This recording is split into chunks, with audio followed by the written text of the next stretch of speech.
Hello guys, welcome back. आइए अपने series को फिर से आगे बढ़ाते हैं जिसका नाम है पॉलिटी। ये पॉलिटी का मेरे ख्याल से 5th सेशन होगा। इससे पहले मैंने बेसिक से जो आपका पॉलिटी का बेसिक्स होता है और जो आपका भाग 1 और भाग 2 मैंने बिल्कुल बारीकी से कवर कर दिया है। इससे पहले मेरे ख्याल से आप उसको एक बार देख लीजिए, आपको सारी बातें बिल्कुल कॉन्सेप्ट के साथ आपको समझ में आ जाएंगे। ठीक है। और आज जो हमारा टॉपिक है उसका नाम है फंडामेंटल राइट्स, हम जिसको हिंदी में बोलते हैं मौलिक अधिकार। ठीक है, चलिए शुरू करते हैं बिना टाइम को वेस्ट किए। मुझे उम्मीद है आपको इसमें भी बहुत कुछ सीखने को मिलेगा। ठीक है, तो चलिए शुरू करते हैं। सबसे पहले हम ये देखते हैं आखिर फंडामेंटल राइट्स है क्या। अच्छा, भाग 1 में जो हमारा भारत का इंट्रोडक्शन दिया हुआ था, भाग 2 में दिया था सिटीजनशिप। भाग 1 में आर्टिकल 1 से 4 तक था, भाग 2 में आर्टिकल 5 से लेकर 11 तक था, और जो आपका भाग 3 है वो आपका आर्टिकल 12 से लेकर 35 तक हो जाएगा। तो पहले आप इसे नोट कर लीजिएगा, जो आपका मौलिक अधिकार है वो शुरुआत होता है 12 से और जाता है आपका 35 तक, लेकिन जो रियल में राइट है हमारा वो आपका होता है 14 से शुरू, 14 से 32 तक, लेकिन शुरुआत होता है हमारा 12 से। इसलिए बोलते हैं ठीक है, जो आपका मौलिक अधिकार है 12 से शुरू होगा और आपका अंतिम 35 तक जाएगा। ठीक है, उसके बाद हमारा DPSP आएगा। तो चलिए, पहला सवाल आपका ये आता है कि जो आपका मौलिक अधिकार है वो संविधान के किस भाग में है, तो वो आपको देना भाग 3 में है। ठीक है। दूसरी बात, इसका जो आपका आर्टिकल कहाँ से शुरुआत होता है, तो 12 से लेकर 35 तक दिया गया है। ठीक है। उसके बाद हम जानते हैं कि जो आपका फंडामेंटल राइट्स है वो उसका बेसिक डेफिनेशन होता है क्या, हम उसको जानते हैं। आप देखिए, सिंपल सी बात है, हम लोग कहीं ना कहीं इंसान हैं, ये अर्थ हमारा भी तो है। हम लोग भले किसी कंट्री में बिलोंग करते हैं, किसी कंट्री में रहते हैं, तो जो हमारी सरकार है उसका भी फर्ज बनता है कि हम हर एक नागरिक का कुछ ना कुछ राइट होना चाहिए। तो वैसे सरकार क्या करती है, हम लोग को कुछ राइट देती है, कुछ अधिकार देती है, जिस अधिकार के बिना हम लोग बिल्कुल रह ही नहीं सकते हैं। हम उस अधिकार को बोलते हैं बेसिकली मौलिक अधिकार। फंडामेंटल का मतलब बेसिक हो गया। तो मैंने वही लिखा यहाँ पे परिभाषा, जिसके बिना हमारी जो लाइफ है बिल्कुल एक जानवर के जैसा हो जाएगा। अब जैसे देखिए, हम लोग इंसान है तो हम लोग कहीं भी घूम सकते हैं, हमको बोलने की आज़ादी होनी चाहिए। ऐसा थोड़ी कि हमारी सरकार है तो हमको बोलेगी ठीक है तुम बोल नहीं सकते हो, तुम कहीं घूम नहीं सकते, तुम यहाँ रह नहीं सकते हो, ऐसा नहीं। हमारे पास कुछ ऐसे बेसिक अधिकार होनी चाहिए जिसके बिना हम लोग कहीं ना कहीं लाइफ हमारा संभव हो ही नहीं पाता है। उस अधिकार को बोलते हैं बेसिकली मौलिक अधिकार। ठीक है। दूसरी बात, जो आपका मौलिक अधिकार है वो एक व्यक्तिगत है, मतलब पर्सनल होता है। ठीक है, ये पर्टिकुलर किसी व्यक्ति को दिया जाता है और जो हमारे भारत के नागरिक हैं उस हर एक व्यक्ति को दिया जाता है। ऐसा बिल्कुल नहीं कि सरकार बोलती है कि ये मौलिक अधिकार हमारे लिए है। सरकार मौलिक अधिकार हर एक व्यक्ति के लिए देती है, ना कि कंपनी के लिए, ना कि अपने सरकार के लिए, ना ही कोई ऑर्गेनाइजेशन, ना ही किसी संस्था के लिए। ठीक है, मौलिक अधिकार सिर्फ हम लोग के लिए मिलता है, इंडिविजुअल हर एक पर्सन के लिए। ठीक है। तीसरी बात देखिएगा, जो आपका मौलिक अधिकार है ऑब्वियस सी बात है नेचुरल है, हर एक आदमी को मिलनी चाहिए। तो इसी नेचुरल को बोलते हैं हिंदी में नैसर्गिक बोलते हैं। इसलिए आपका हो गया मौलिक अधिकार को हम कभी कभी नैसर्गिक भी बोल देते हैं यहाँ पे। ठीक है, वही मैंने यहाँ पे लिखा कि जो आपका मौलिक अधिकार हो गया, इससे कोई भी हमारा जो मौलिक अधिकार है उससे कोई भी पर्सन ना ही सरकार हमसे छीन सकती है। ठीक है। उसके बाद देखिएगा, एक टर्म आता है अधिकार। अधिकार का जो फ्रेंच मीनिंग होता है उसको बोलते हैं मैग्ना कार्टा। ये जो वर्ड है आपका मैग्ना कार्टा, उसका यूज सबसे पहले ब्रिटिश ने किया था। लेकिन हम अपने फंडामेंटल राइट्स को भी संविधान का मैग्ना कार्टा कहा जाता है। ठीक है, बेसिकली इसी का एक मीनिंग है। ठीक है, फ्रेंच वर्ड है, तो याद रखिएगा सबसे पहला यूज किया था ब्रिटेन में। भाषा किसका, फ्रेंच का, इसलिए भाग 3 को हम संविधान का मैग्ना कार्टा भी कहते हैं। उसके बाद देखिएगा, जो हमारा फंडामेंटल राइट्स है, ऐसा बिल्कुल नहीं है कि अगर हमको मिल गया है तो हम जैसे मन तैसे कर सकते हैं। तो जो हमारा फंडामेंटल राइट्स है उसको हमारी प्रेसिडेंट सस्पेंड भी कर सकते हैं, मतलब उसका निलंबन भी हो सकता है। कब होगा, यह आपका होगा इमरजेंसी के केस में। मतलब मान लेते कोई कंट्री हमारे कंट्री पर भी अटैक किए हुए हैं, हम मान लेते किसी वार में घिरे हुए हैं, तो ऑब्वियस सी बात उस केस में हम लोग ऐसा नहीं है कि वहाँ पे सरकार जो हमारी आर्मी है किसी कंट्री के खिलाफ लड़ाई कर रही है और हम गए प्रोटेस्ट करने के लिए, तो ऐसा नहीं होना चाहिए। ठीक है, देखिए जो भी हमारा राइट है हमारे तक सीमित रहे, ठीक है, कोई बात नहीं, लेकिन हमको ये बात फेवर करना पड़ेगा कि हम कहीं ना कहीं कंट्री के सपोर्ट में रहें। हमारी किसी भी तरीके से कंट्री का नुकसान नहीं होना चाहिए, तो हमारा फंडामेंटल हमारे लिए ठीक है। अदरवाइज कहीं ना कहीं थोड़ा सा हमको कोऑपरेटिव बनना पड़ेगा। ठीक है। ठीक है, तो जो हमारे प्रेसिडेंट हो गए वो इसको सस्पेंड कर सकते हैं। एक आपका प्रतिबंध, मतलब पूरी तरह से अवॉलिशन खत्म भी कर सकते हैं।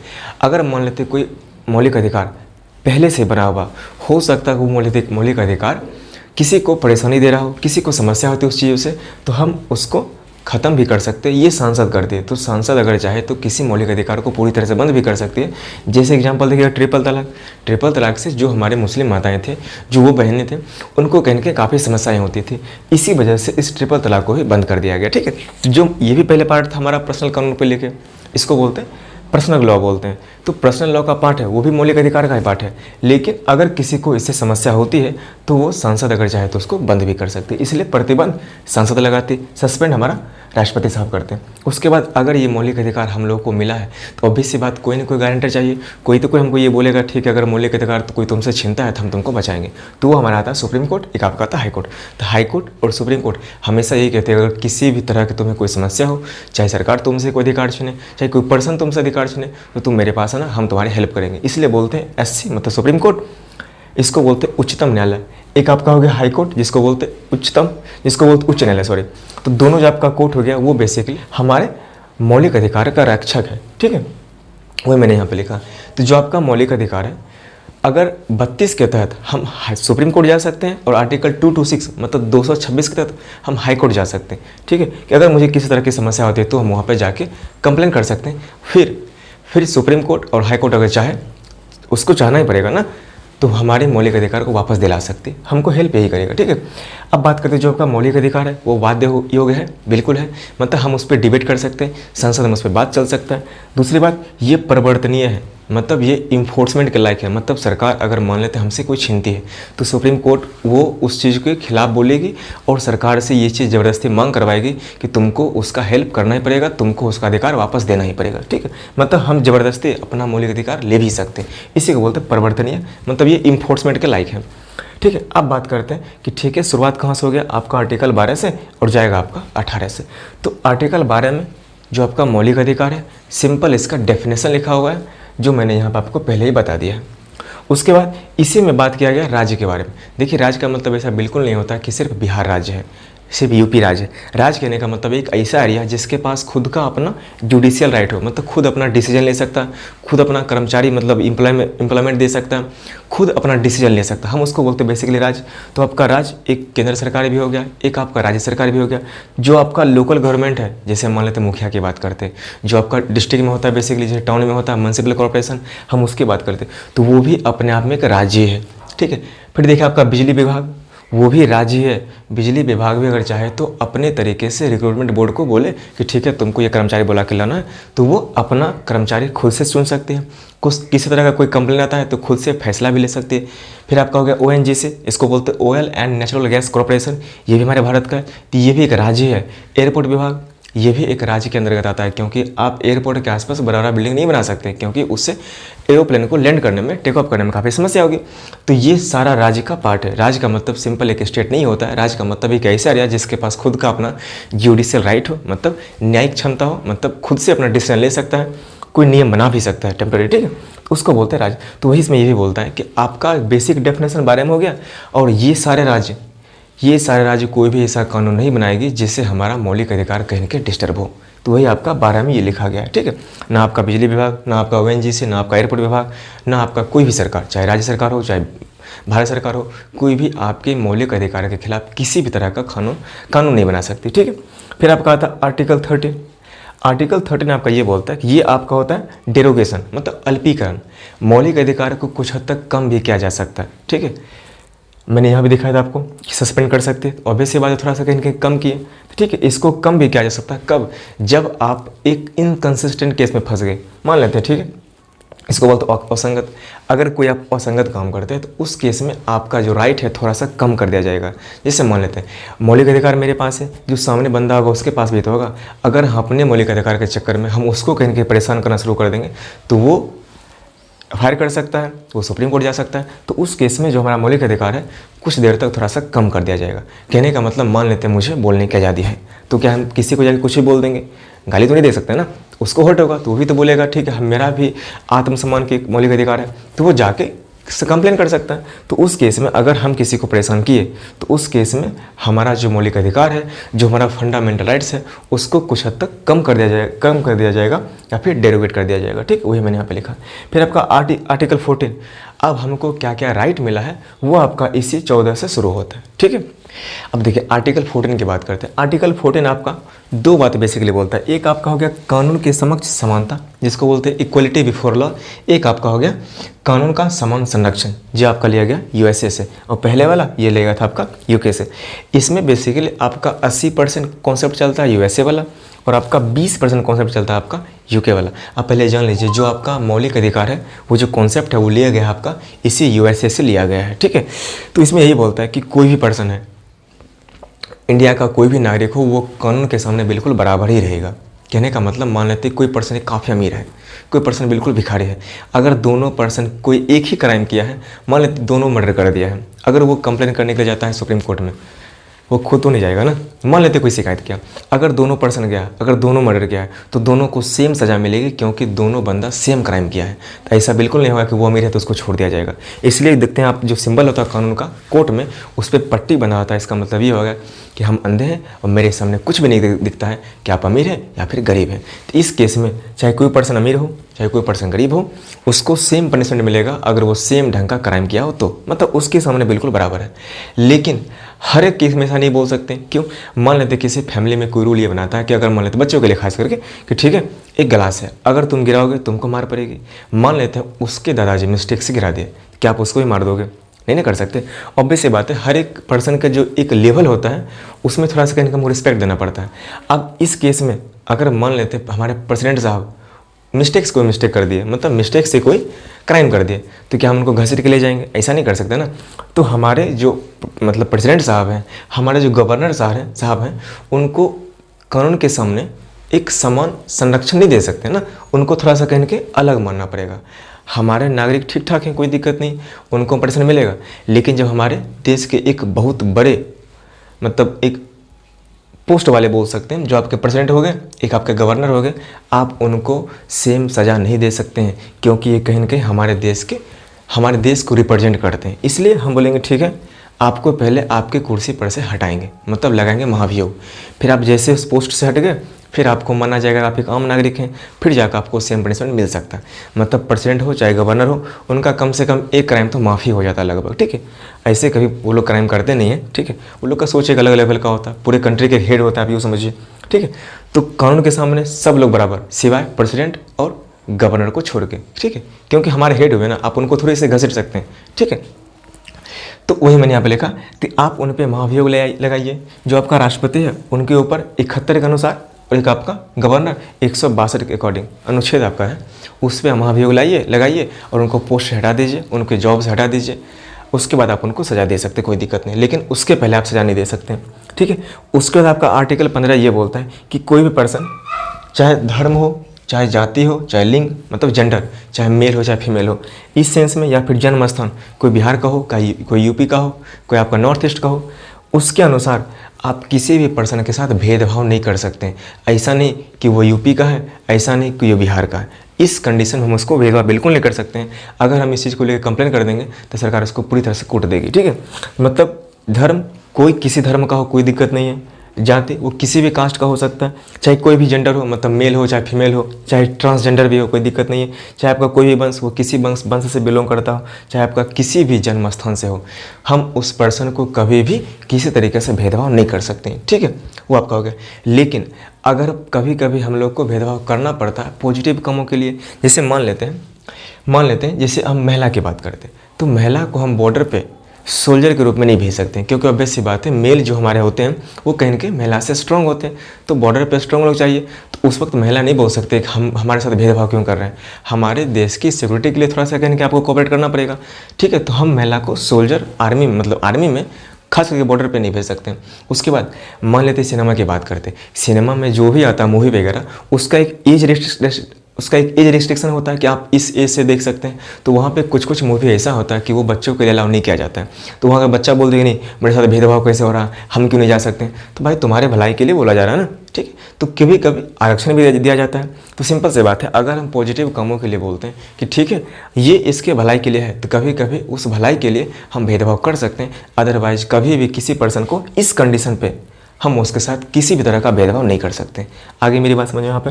फिर आपका आता है आर्टिकल 16। आर्टिकल 16 आपका ये बोलता है लोक नियोजन की समानता। इसको बोलते हैं अपॉर्चुनिटी में आपको सेम अवसर मिलेगा। मतलब किसी जब मान लेते हैं सरकार वैकेंसी निकालेगी, मतलब मान लेते सरकार को किसी कर्मचारी की ज़रूरत है, वैकेंसी निकालना है, तो हर एक पर्सन को बताएगी कि ठीक है देखिए हम वैकेंसी निकालें, आपको सबको मौका है कि आप अप्लाई कर सकते हैं, आप जॉब ले सकते हैं। इसी को बोलते हैं बेसिकली लोक नियोजन। मतलब लोक के लिए जो भी नियोजन होता है, जो भी नियुक्ति होती है, उसका जब वैकेंसी निकलेगा, उसका जब एडवर्टीजमेंट निकलेगा, तो सब लोगों को दिखाया जाएगा कि लीजिए आप भी एलिजिबल हैं, अगर आप एलिजिबल हैं तो आप भर सकते हैं और आप कर्मचारी बन सकते हैं, आप जॉब ले सकते हैं। तो वही मैंने यहाँ पे लिखा। लेकिन आरक्षण के केस में थोड़ा सा कहीं केस में डिफरेंस होता है। देखिए जब भी हम रिजर्वेशन की बात करते हैं तो वो सिर्फ दिया जाता है आपके जाति के नाम पे, लिंग मतलब जेंडर के नाम पे, एक आपका हो गया स्थान कि वो किस स्थान से बिलोंग करता है। कभी भी धर्म के बेसिस पे किसी पर्सन को आरक्षण नहीं दिया जाता है। लिंग कहने का मतलब कभी कभी होता है कि ठीक है महिला को रिजर्वेशन दो, ऑब्वियस सी बात है हमारा जो सोसाइटी है उसमें मेल थोड़ा सा कहने के आगे हैं, तो महिला को बढ़ाने के लिए उसको थोड़ा सा क्या दिया जाता है, रिजर्वेशन। फिर आप कहोगे जाति, जो नीचे कास्ट के लोग हैं वो अगर इकोनॉमिकली काफ़ी पीछे रहते थोड़ा सा, तो उनको बढ़ाने के लिए थोड़ा सा कहने के रिजर्वेशन दिया जाता है यहाँ पे। फिर आप कहोगे स्थान, मान लेते हैं नॉर्थ ईस्ट का एरिया है, वो काफ़ी डेवलप उतना होता नहीं है, तो वहाँ के जो भी लोग हैं उनको कहीं ना कहीं रिजर्वेशन दिया जाता है, चाहे मेल हो चाहे फीमेल हो। तो आप कहोगे एक स्थान, एक जेंडर, एक आपका कास्ट, उसके अनुसार रिजर्वेशन दिया जाता है। तो कभी भी धर्म के आधार पर रिजर्वेशन नहीं दिया जाता है। ऐसा कभी नहीं हो सकता कि ठीक है तुम हिंदू है तो मिलेगा रिजर्वेशन, नहीं हो सकता ऐसा।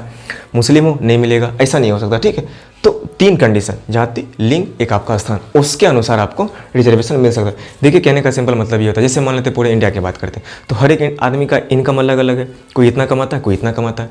तो हमारी सरकार ये चाहती है, आप सिंपल सोचिए, अगर मान लेते हैं 140 करोड़ लोग हैं, ठीक है, 140 करोड़ लोग में अगर मान लेते हैं 70 करोड़ मान लेते हैं काफ़ी आगे हैं, बाकी सब लोग बिल्कुल नीचे हैं। तो आप मुझे खुद बताइए, अगर सरकार उस छोटे मतलब नीचे व्यक्ति को अगर हेल्प नहीं करेगी तो बेचारा क्या करेगा। तो एक वक्त ऐसा आएगा कि जो अमीर है बिल्कुल अमीर होते जाएंगे, जो गरीब है बिल्कुल गरीब होते जाएगा। तो जो गरीब हो गया तो उसको खाना कहाँ से मिल पाएगा, मान लेते हैं ना, तो कभी समस्या होगी। तो हमारे पास राइट है जीने का भी, तो वो हो सकता है कि उस खाने के लिए कल को क्राइम कर दे। सिंपल सी बात है भाई साहब, जीने के लिए लोग कुछ भी कर सकते हैं। इसलिए सरकार ये चाहती है कि जो लोग नीचे रह गए ना, हम उनको थोड़ा सा कहने को उठाते हैं। इसलिए सरकार ये बोलती है कि ठीक है आप जो आगे हैं आप बिल्कुल बढ़ते रहिए, कोई समस्या नहीं, आप अमीर हैं अमीर हो ये कोई दिक्कत नहीं, लेकिन थोड़ा सा आप में से हम क्या करेंगे, थोड़ा सा जो गरीब लोग हैं उनको दे के थोड़ा सा कहने के आगे बढ़ाएंगे। नहीं तो थोड़ा सा जो हमारा सोसाइटी है वो थोड़ा सा कहने के अनबैलेंस हो जाएगा। इसी बैलेंस को करने के लिए दिया जाता है थोड़ा सा कहने के रिजर्वेशन। ठीक है, इसलिए इस कंडीशन में हम लोग रिजर्वेशन का यूज कर सकते हैं। ठीक है, अब आर्टिकल 17 आपका ये बोलता है, इसको बोलते हैं अस्पृश्यता का अंत, मतलब एबोल्यूशन ऑफ अनटचेबिलिटी। मतलब अब आप छुआछूत बिल्कुल नहीं मान सकते। हमारे इंडिया में पहले ऐसा था कि कोई पर्सन जो आपको नीचे कैटेगरी के लोग हैं उसको लोग छूना चाहते नहीं थे, लेकिन अब आप ऐसा नहीं कर सकते। अब हर एक को छू सकते हैं। छूने का मतलब समझते हैं ना, ऑब्वियस सी बात है, हम लोग कभी किसी से उतना भेदभाव नहीं कर सकते हैं। लेकिन आपको ये शहर में देखने को उतना मिलेगा नहीं, लोग उतना बिजी मतलब उतना टाइम नहीं मिलता है सब काम करने के लिए। लेकिन आपको गांव में अभी बहुत कुछ मिल जाएगा सब देखने को, कि जो आपके बड़े लोग हो गए वो छोटे लोग को छूना नहीं चाहते हैं। अब मान लें कभी मिस्टेक से छू भी दिए, 3-4 झापट खींच भी देते हैं। तो ऐसा बिल्कुल आप नहीं कर सकते हैं। 1955 में लाया गया कानून कि अगर आप ऐसा कीजिएगा तो आपको, समझ रहे हैं ना, ये लगेगा। इसी कानून को थोड़ा सा और स्ट्रॉन्ग कर दिया गया 1989 में। इसमें ये बोल गया कि अगर आप मानते हैं ये सब चीज़ें, छूत मानते हैं, तो आपको अच्छा से कुटाई होगा। तो यहाँ पे सिर्फ सिंपल कूटना, आम तरीके से कूटेंगे, यहाँ पे बुरी तरह से कूटेंगे। ये आपका थोड़ा सा कहेंगे कानून को स्ट्रॉन्ग करने के लिए किया गया था, ताकि इस चीज़ को थोड़ा सा कहेंगे अंत हो। ऐसे बेसिकली अब ये खत्म हो गया। ठीक है, लेकिन पॉजिटिव सेंस की बात करें तो हम छुआछूत मान सकते हैं। अभी देखिए हमारे इंडिया में क्या आया था, कोविड आया था। तो कोविड में कोई बंदा ये बोलता है, कंप्लेन करता है कि देखिए वो मुझे छूता नहीं है। भाई साहब तुम पॉजिटिव हो, तुमको क्यों छुएगा वो। ठीक है, तो उस केस में हम छुआछूत मान सकते हैं, क्योंकि वो क्या है, वो एक डिजीज है ना, हम किसी को बीमारी कैसे दे सकते हैं। ठीक है, तो उस केस में हम बिल्कुल नहीं छूएंगे, कोई दिक्कत नहीं है, क्योंकि हमारा भी राइट है अपने आप को सेफ रखने का, तुम्हारा भी राइट है। तो उस केस में हम छुआछूत कभी कभी मान सकते हैं। अगर तुम्हारी वजह से किसी को डिजीज हो रही तो, मतलब बीमारी हो रही तो हम वहाँ पर छुआछूत मान सकते हैं। ठीक है, फिर आप कहा था आर्टिकल 18।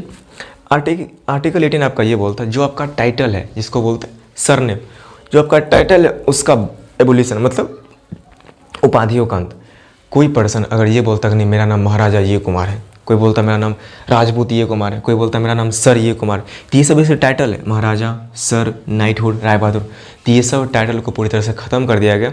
आप नाम लगाइए कोई दिक्कत नहीं, लेकिन इस टाइटल का यूज अब नहीं कर सकते आप लोग। इससे कहीं ना कहीं ये दिखाता है कि ठीक है हम बड़े कैटेगरी के लोग हैं, वो सब छोटे लोग हैं। इसी मतलब सोसाइटी में समानता बनाने के लिए ये टाइटल को ख़त्म कर दिया गया। लेकिन अगर कोई बंदा मेहनत से डिग्री हासिल करता है, मतलब पढ़ाई की बात करें तो उस केस में वो लगा सकता है। जैसे डॉक्टर, कोई बोल सकता है ठीक है डॉक्टर ये कुमार, प्रोफेसर, और एक आपका आता है ER, आपको फेसों के बहुत सारा मिल जाएगा, ER डैश कुमार, मतलब इंजीनियर होता है इसका मतलब, ठीक है। और जो आपके हमारे जो आर्मी के जो जवान हो गए, जो अगर मान लेते जो उच्च अधिकारी हो गए उसमें, वो अपना पोस्ट में लगा सकते हैं अपना रैंक, जिसको बोलते हैं ब्रिगेडियर हो गए, कमांडर हो गए। तो शिक्षा के लिए आप लगाइए डॉक्टर लगाइए, प्रोफेसर लगाइए, इंजीनियर लगाइए, जो आपका रैंक हो गया वो लगाइए, ब्रिगेडियर, कमांडर आप लगा सकते हैं। उसके बाद हम चाहे तो सरकार से मतलब अवार्ड ले सकते हैं। सरकार अगर हम खुद मांगेंगे थोड़ी सरकार खुद देगी, तो हमको नेशनल अवार्ड मिल सकता है। लेकिन अगर मान लेते किसी पर्सन को मिलता है कि आप हैं देश रत्न, मतलब अवार्ड मिलता है देश रत्न, हमारे इंडिया का सबसे प्रेस्टिजियस मतलब सबसे जो आपका टॉप लेवल का होता है अवार्ड, वो आपका आता है देश रत्न, ठीक है। अगर मान लेते कोई पर्सन को मिलता है देश रत्न का अवार्ड मिलता है, तो वो ऐसा नहीं बोलेगा मेरा नाम है देश रत्न ए कुमार, वो नहीं बोल सकता। आप टाइटल मतलब आप अवार्ड लिए कोई दिक्कत नहीं, अपने घर में रखिए, ठीक है, लोग आपको ऐसे जान जाएंगे। आपको अपना टाइटल मतलब टाइटल में उस नाम को लगाने की ज़रूरत बिल्कुल भी नहीं है, ठीक है। अब आप अगर 14 से लेके 18 तक को देखते हैं तो इसमें यह कहा गया है जो हमारा सोसाइटी के जितने भी लोग हैं हम उनको समानता दिखाते हैं, हम हर एक लोग को मानते हैं कि वो बराबर है।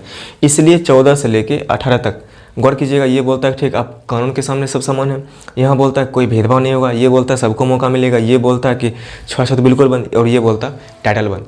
इसमें यही दिखाने की कोशिश कर रहा है कि इसमें हम कहीं ना कहीं समाज को बताना चाहते हैं कि हर एक लोग तुम बराबर हो। इसलिए हम इस 14 से लेके 18 तक को क्या बोलते हैं, इसको बोलते हैं समानता का अधिकार बोलते हैं, ठीक है। तो हमारा पहला समानता का अधिकार खत्म हो गया। उसके बाद हमारा आएगा स्वतंत्रता का अधिकार आएगा वहाँ पे, ठीक है। उसके बाद हमारा आएगा शोषण के विरुद्ध अधिकार आएगा, फिर हमारा आएगा धार्मिक अधिकार आएगा, फिर हमारा आएगा शिक्षा संस्कृति का अधिकार आएगा, फिर हमारा आएगा संपत्ति का अधिकार आएगा, और फिर हमारा आएगा संवैधानिक उपचारों का अधिकार। ऐसे करते करते हम लोग पूरी तरह से सब अधिकार को खत्म कर लेंगे, ठीक है। चलिए आप इसका पहले स्क्रीनशॉट ले लीजिए। मुझे उम्मीद है आप मेरी बात बिल्कुल बारीकी से समझ गए होंगे। अगर हो सकता है मैं थोड़ा सा स्पीड में बोलूँ तो थोड़ा सा आप 1.25 नहीं 0.75 स्पीड से आप देख लीजिए इसको, ठीक है। ऐसे मैं इसका स्क्रीनशॉट गूगल ड्राइव में अपलोड करके इसका एक आपको लिंक प्रोवाइड कर दूंगा डिस्क्रिप्शन में, ठीक है। चलिए फिर मिलते हैं, तब तक के लिए सी यू सून।